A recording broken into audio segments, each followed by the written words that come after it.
Boa noite, prezados amigos e pessoas que nos acompanham no YouTube ou mesmo em nossas tarefas que realizamos dentro da doutrina espírita. Eu brinco muito, faz algum tempo que eu não gravo nada neste canal do YouTube, mas hoje não poderia passar em branco. E a minha pergunta é, o título é Espíritas, cristãos, evangélicos? O que é que está acontecendo conosco? Por que é que nós estamos como estamos? Vamos lá. Amanhã será dia 8 de janeiro de 2024. E amanhã terá uma celebração com os três poderes a respeito do ocorrido no ano passado, no dia 8 de janeiro de 2023. Eu queria dizer para mim e para nós, respeitando do fundo do meu coração a opinião divergente da minha e nos convidando e me convidando junto com vocês a refletirmos. Sem a intenção de magoar, ofender ou entrar em jogo de força com ninguém, porque nunca foi e nunca será essa a minha intenção. Eu amo este país, tenho um carinho muito grande pela nação brasileira e conheci muitas pessoas na minha vida, e a maioria delas, com raríssimas exceções, sempre pessoas voltadas ao bem. Desde muito jovem trabalhando, sempre percebi no povo brasileiro uma garra, uma vontade de trabalhar, de conseguir as suas coisas, enfim, de realizar os seus sonhos e sermos felizes. Desde muito jovem, eu sempre ouvi dizer que o Brasil é um país pacífico, um país que não gosta de guerras, um país cristão, embora um Estado laico, sem partidarismo com relação à religião, mas um país onde a maioria, quando eu era criança, era de origem católica, hoje dividido com os evangélicos, e uma boa parcela de espíritas, graças a Chico Xavier. E eu tinha essa ideia de que nós, povo brasileiro, éramos pessoas muito dóceis, muito tranquilas e pacíficas, e que nunca gostamos de confusão e guerras. É a imagem que eu fazia do nosso país. Vamos lá. Eu não aprovo, absolutamente nunca aprovei, a invasão que aconteceu no ano passado. Acho não, qualquer pessoa de bom senso diria que foi um ato de vandalismo, um ato agressivo, feio, triste demais. Não resta a menor dúvida que não só eu, como a maioria dos brasileiros, repudia aquele ato que aconteceu no ano passado. No entanto, o que me chama a atenção são algumas reportagens que essa semana eu assisti de pessoas muito conhecidas e muito importantes do meio público, tanto do Senado, quanto dos deputados, quanto de jornalistas com o gabarito de Alexandre Garcia, que foi um grande repórter da antiga televisão, hoje trabalhando de uma maneira diferente. E o que eu ouvi essa semana me deixou profundamente triste. Antes de citar tudo isso, eu quero lembrar a todos o porquê que eu estou fazendo esse vídeo. Eu não acredito em golpe. Eu não acredito, ainda não consegui acreditar, que havia, do meio das pessoas honestas,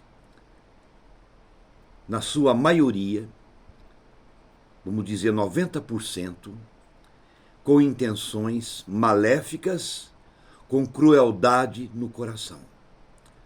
E eu não consigo acreditar nisso.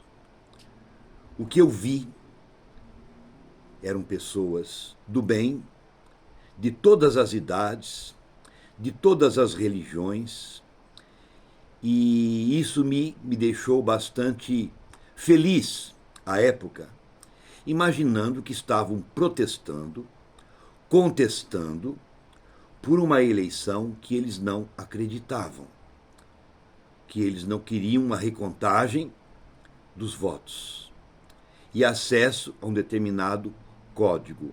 Foi isso que eu tinha entendido. Minha pergunta, eu entendi errado? Se sim, me esclareçam.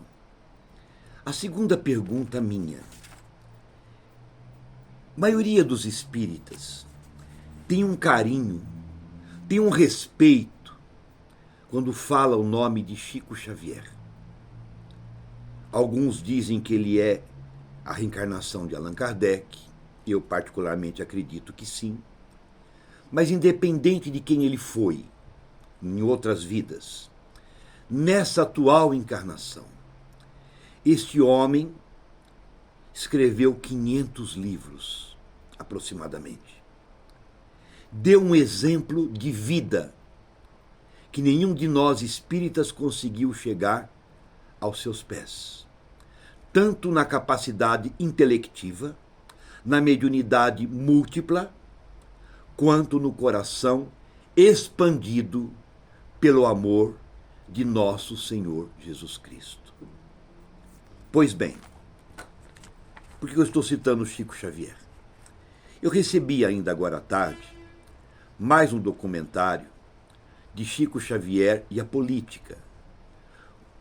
O Dirceu Abdala, de Goiás, Goiatuba, faz uma colocação muito séria de uma fala de Chico com ele e mais alguns amigos em sua casa. Mas não apenas o Dirceu Abdala abriu a boca o ano passado e o ano retrasado. O Geraldo Lemos Neto, o Bacelli, o Eurípides, filho do coração de Chico, e até mesmo o Divaldo Pereira Franco, conferencista internacional, fez as suas colocações publicamente, por isso eu posso citar essas pessoas, porque elas estão todas no meu canal do YouTube. Todas essas pessoas, e outras que eu não preciso citar o nome aqui, confirmaram as falas de Chico Xavier a respeito de sua preocupação com o futuro do Brasil, se recusando a receber esta ou aquela pessoa em sua residência. Fez relatos muito sérios a respeito de candidatos à presidência da República desde 1989 e até antes de 89.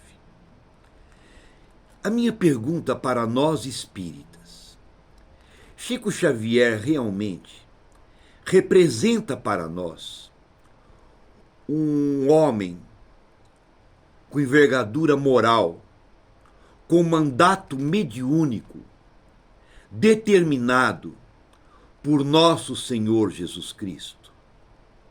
É uma pergunta que eu faço para vocês. Chico Xavier teve como mentor, amigo espiritual, o benfeitor Emanuel, que teria sido padre Manuel da Nóbrega, enquanto Chico foi padre José de Anchieta. E teria sido também o senador Públio Lentulus à época de Jesus. Chico, para os espíritas, seria o representante máximo do espiritismo. Embora nós não tenhamos líderes, como existe na igreja, uma hierarquia. Mas a minha pergunta é: se Chico Xavier representa ou representou para nós, enquanto encarnado, a figura mais centrada, a figura mais idônea, mais caridosa, mais fraterna, com um campo mediúnico extenso, com uma aura com mais de 15 metros.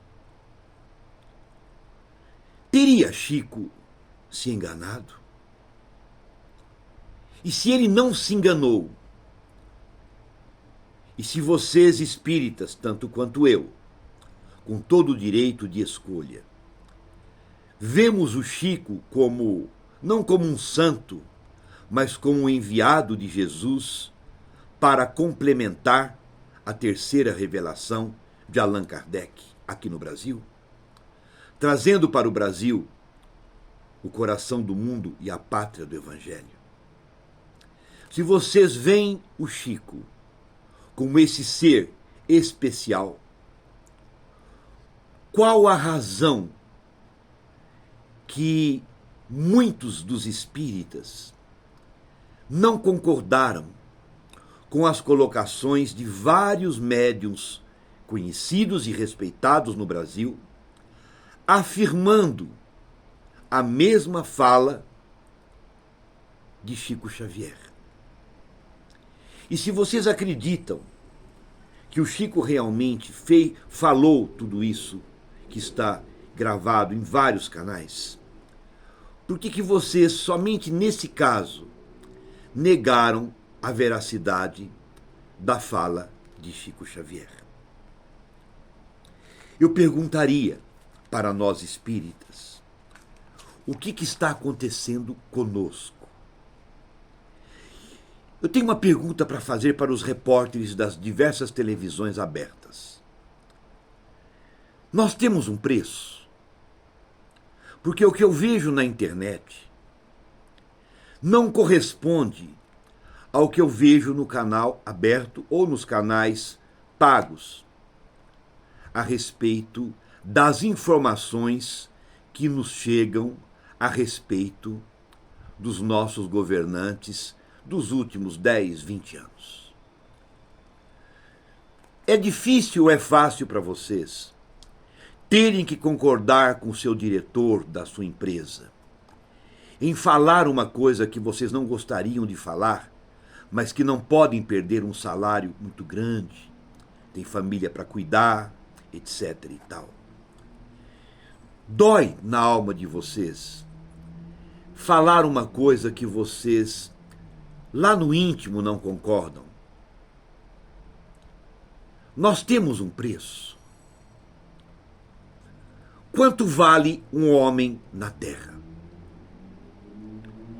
Essa semana, antes de ontem, eu assisti 2 vídeos do senador Magno Malta, acho que é esse o nome dele, né? Ele falou coisas muito preocupantes. Um dos vídeos que eu assisti, ele conversa diretamente com o presidente do Senado, que por sinal é mineiro, e faz perguntas para ele, com muita educação, mas muito indignado, com muita coragem. No outro vídeo que eu assisti, o mesmo senador, para não citar outros, tá? Ele diz para nós que ele já não sabe mais o que fazer, que nós não temos mais defesa e que só resta uma coisa: Deus. Está lá no canal, eu não estou revelando nenhum segredo, eu nem conheço o senador Magno Malta, eu nem conheço o Alexandre Garcia, mas o senador Magno Malta, ele falou por mais de meia hora não sei qual foi o canal, mas no YouTube vocês vão encontrar. E ele fala com muita propriedade. Eu não vou citar os outros senadores, nem os outros deputados. São muitos que estão falando. Eu estou preocupado, porque eu gosto muito do Brasil. E eu não acredito que o Alexandre Garcia, o repórter, senhor de uma certa idade, esteja gagá ou esteja inventando mentiras. Eu não acredito que o senador Magno Malta, embora eu não o conheça, esteja dando a cara a bater numa voz sem eco. O que faria eu, que não tenho a popularidade desses homens, ou mesmo no meio espírita, eu não sou quase nada. Eu faço o meu trabalho, eu luto com muita dificuldade, eu tenho lá os meus problemas de saúde, e eu me agarro em Jesus e no trabalho que me fortalece o coração. Nem por isso significa que eu seja dono da verdade. Mas nós temos aqui um Geraldo Lemos, um Bacelli, um Dirceu de Goiatuba, um Eurípides do Chico, fora outros que não me deram autorização para falar o nome deles, eu não vou citar o nome de ninguém, podem ficar tranquilos, que deram depoimentos muito sérios, muito contundentes. São dezenas de pessoas que conviveram com Chico Xavier numa relação mais íntima, relação essa da qual eu não tive participação. Eu conheci o Chico, sim, eu estive com ele várias vezes, eu almocei com ele uma vez ou outra, eu ia no grupo da prece por 10 anos, eu não fazia parte do grupo da prece, mas ali eu aprendi muita coisa.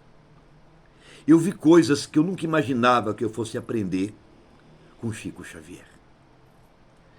E eu não acredito que diversas pessoas, somando mais de 30, 40 pessoas, estariam criando um fake news, colocando palavras na boca de Chico Xavier de coisas que ele não teria dito. Se isso aconteceu, aí a coisa é mais séria do que eu possa pensar. Como eu sei que ninguém mentiu ao colocar o que colocou, eu pergunto para nós espíritas, o que está acontecendo conosco? Aonde nós vamos chegar? O planeta está vivendo uma convulsão social, psicológica, emocional, espiritual e física. O planeta Terra é um organismo vivo. Nós moramos no planeta Terra. O planeta Terra é a nossa casa provisória. Eu creio na reencarnação, não como uma fé cega, mas como uma fé raciocinada, aliando a reencarnação a um fenômeno científico e não propriamente religioso. O que está acontecendo conosco? Onde nós estamos nos perdendo? É medo. Nós estamos com medo de perder alguma coisa? Ou nós realmente não acreditamos em tudo que Chico Xavier comentou com os amigos mais íntimos no decurso de 30 anos atrás, insistentemente repetindo as mesmas palavras? Eu estou preocupado com o dia de amanhã. Eu gostaria de encerrar minha fala. Eu não tenho gravado mais, porque se eu não posso falar o que eu penso, o que eu sinto, para que eu vou abrir o YouTube, o canal para falar de coisas que não estão no meu coração. Eu poderia discutir espiritismo, mas como é que eu vou abordar assuntos espíritas mais profundos, tendo pessoas muito mais preparadas do que eu, fazendo lives muito interessantes. Não que eu me sinta incapaz, mas o que eu vou falar é apenas um complemento do que eles falaram, segundo o meu entendimento. Então, para nós entendermos o que eu estou querendo dizer, meia palavra, um pingo é letra. Do livro Brasil, Pátria e Coração, organizado por Isaac Valério, médium Carlos Antônio Bacelli, espírito Pedro de Alcântara. Eu vou ler para encerrar a minha live. Eu vou ler duas coisas. O prefácio desse livro, sobre a história de Dom Pedro, e uma oração pelo Brasil. E eu rogo a nosso Senhor Jesus Cristo, ao anjo Ismael, a falange de amigos espirituais, incluindo os presidentes que já desencarnaram, incluindo o Dr. Ulisses Guimarães, em mensagens recebidas há pouco tempo por outros médiuns, dentre outros, para que eles se unam em torno do Evangelho de Jesus, para que o Brasil não perca a condição, segundo Humberto de Campos, de ser o coração do mundo e a pátria do Evangelho. Eu vou começar com o prefácio e vou terminar com a oração pelo Brasil, feito por Pedro de Alcântara.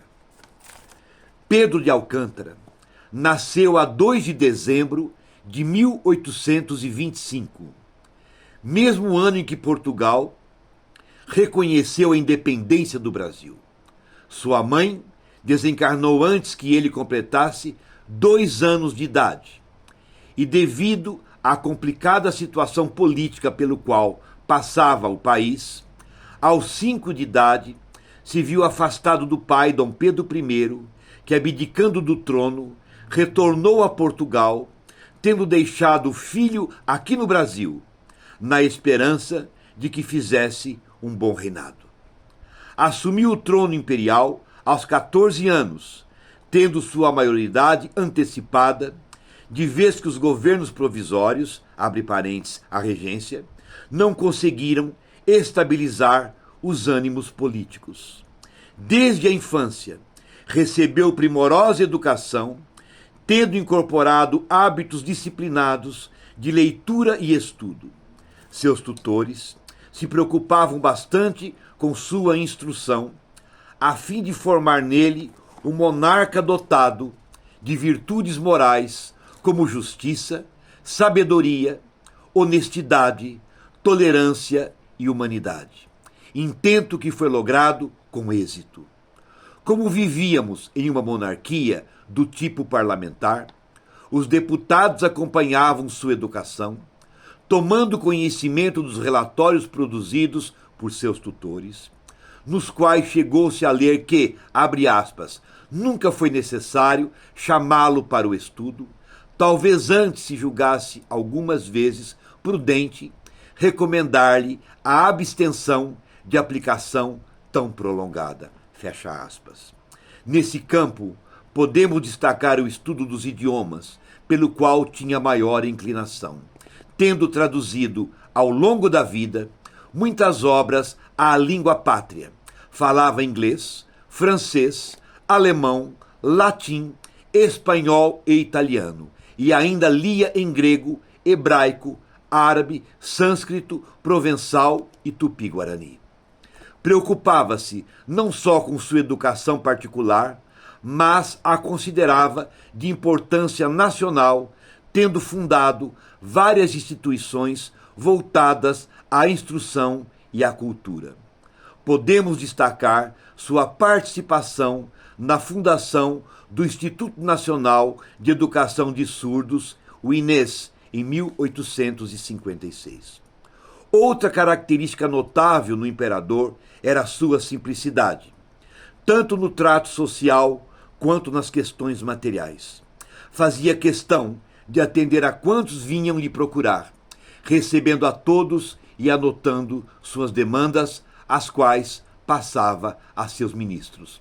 Elizabeth Agassiz, eu acho que é assim que fala, por ocasião de sua vinda ao Brasil, registrou em seu livro, abre aspas, Viagem ao Brasil, fecha aspas, o imperador e a família imperial assistiram a essas reuniões e, coisa digna de nota e que demonstra bem a simplicidade dos seus hábitos, em lugar de ocupar o estrado que lhe fora preparado, e para a imperatriz e as princesas, D. Pedro fez colocar suas poltronas no mesmo nível das outras, como se quisesse mostrar que, pelo menos diante da ciência, todas as distinções se apagam. Fecha aspas. Nunca esbanjou dinheiro. Antes, pelo contrário, a dotação orçamentária da família imperial era módica, representando baixíssimo percentual das despesas do governo central. Esse numerário foi o mesmo em 49 anos de seu reinado, nunca tendo sido acrescido de nenhum valor. Aliás, suas viagens eram custeadas com empréstimos pessoais que tinha de tomar, não aceitando dinheiro público para essa finalidade. Assim como não aceitou a pensão que lhe foi oferecida após sua destituição. Mesmo com reduzido orçamento, conseguia tirar parte desse recurso, destinando valores pessoais para donativos, auxílios a entidades beneficentes e científicas e bolsas de estudo, patenteando, assim, nobreza de caráter e desinteresse pelo acúmulo de posses. Entusiasta das ciências em geral, era membro de várias sociedades científicas pelo mundo. Esteve, em 1876, na exposição do centenário da independência dos Estados Unidos, onde foi apresentada a invenção do Graham-Bell, o telefone, e no ano seguinte, 1877, já haviam sido instaladas as primeiras linhas no Brasil. Nunca escondeu sua posição contrária à subjugação imposta aos negros, declarando que, abre aspas, a escravidão é uma terrível maldição sobre qualquer nação, mas ela deve e irá desaparecer entre nós, fecha aspas. Lutando contra o fim dessa prática, colocava em risco a manutenção do império, pois, como no final do século XIX já corriam no sangue popular os ideais republicanos, ao trabalhar pela libertação dos escravos, foi abandonado pelos donos de terra, uma das categorias que ainda o apoiava, culminando com sua deposição do trono. Embora ocupasse posição de imperador, não requeria para si nenhuma vantagem por isso, nem se interessava por pompas. Inclusive, nos registros de correspondências que mantinha, era claro seu juízo quanto à forma do governo que preferia, a república. Escreveu em seu diário de 31 de dezembro de 1861, abre aspas, nasci para consagrar-me às letras e às ciências, e, ao ocupar posição política, preferiria a de presidente da República ou ministro à de imperador, fecha aspas. Tanto assim que não opôs nenhum embargo à sua remoção, nem tentou restaurar a monarquia. Após 49 anos de reinado, tendo sido deposto da posição que ocupava, retornou à Europa e viu sua máquina física expirar em 5 de dezembro de 1891, em Paris. Muitos países publicaram notas respeitosas por sua morte. Realizou-se o cortejo ao som da marcha fúnebre de Chopin. Recebeu exéquias solenes, honras militares e diversas outras glórias. Enfim, antes recusadas por ele em vida. Amante também das artes, no campo da poesia, parecia ter predileção pelo soneto. Em vida, registrou-se vários de sua autoria. Como espírito, compôs diversos outros, tendo participação inclusive na primeira edição do livro de Parnaso de Além Túmulo, publicada em 1932, colaborando assim na inauguração da mediunidade de Francisco Cândido Xavier na tarefa do livro. O ano de 2022 marca, além do bicentenário da independência do Brasil, uma cooperação de 25 anos entre o espírito de Pedro de Alcântara e Carlos Antônio Bacelli, uma vez que os primeiros sonetos oriundos dessa parceria mediúnica foram publicados na antologia intitulada Jardim de Estrelas, em 1997, pela Casa Editora Espírita Pierre Paul Didier. Um marco dessa natureza não poderia deixar de nos estimular a organização deste volume, no qual o venerando benfeitor se revela sempre com sua marca muito particular de acendrado amor pela nação e esperança pelo futuro glorioso destinado ao Brasil. Isaac Valério, Juiz de Fora, Minas Gerais, 1º de janeiro de 2023. E eu termino com um dos poemas. E eu acho que, ao ler isso, dá para vocês refletirem muito sobre o que eu estou tentando falar. Oração pelo Brasil. Volvei, Senhor, o vosso olhar tão terno, a nossa amada pátria do cruzeiro, que reluz em seus céus alviçareiro, por mensagem do vosso amor eterno. Nas visões do presente em que me interno, do mal que trama e age sorrateiro, protegei esse povo brasileiro que se mostra tão sofrido e tão fraterno. Da terra que palpita o coração, do mundo afastai a escuridão, que lhe ameaça o futuro que é de luz. Que das lutas acerbas indo além, se nunca mais das trevas ser refém, que o Brasil seja sempre de Jesus. Mensagem soneto recebido no Lar Espírita Pedro e Paula, em Uberaba, Minas Gerais, no dia 28 de julho do ano de 2018. Uma boa noite a todos. Me perdoe se vocês não pensam como eu. E não tem que pensar. Temos que respeitar o direito de todo mundo. Mas eu termino com a minha pergunta. Se Chico Xavier é para nós espíritas o maior representante do Cristo na Terra do século XX, o que é que nós estamos fazendo com tudo o que o Chico deixou para nós? Incluindo a mim. Uma pergunta que eu me faço e que eu vos faço, sem querer que ninguém pense igual. Aliás, seria ridículo se todo mundo pensasse a mesma coisa. Mas tem uma coisa que nós pensamos em comum: o amor, o perdão, a fraternidade. E duas palavras que fazem parte da doutrina espírita: fora da caridade não há salvação e maturidade do senso moral. Deus nos abençoe. Jesus conosco. Ave Cristo.